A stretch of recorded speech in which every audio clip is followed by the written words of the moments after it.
ये देखें, इससे कोई भी ना वाकिफ नहीं है सागुदाना। हाँ जी।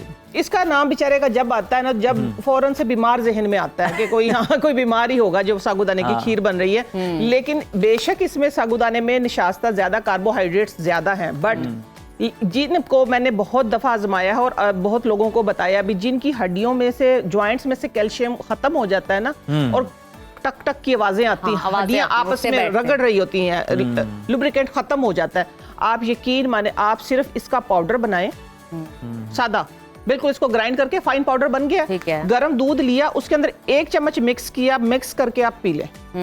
लगातार आप 15 दिन पिए, फिर 10 दिन का गैप दें, फिर 15 दिन पिए, आपका ये वाला जो ये खत्म हो गया ना, फ्लूट खत्म हो गया, ये वापस आ जाएगा।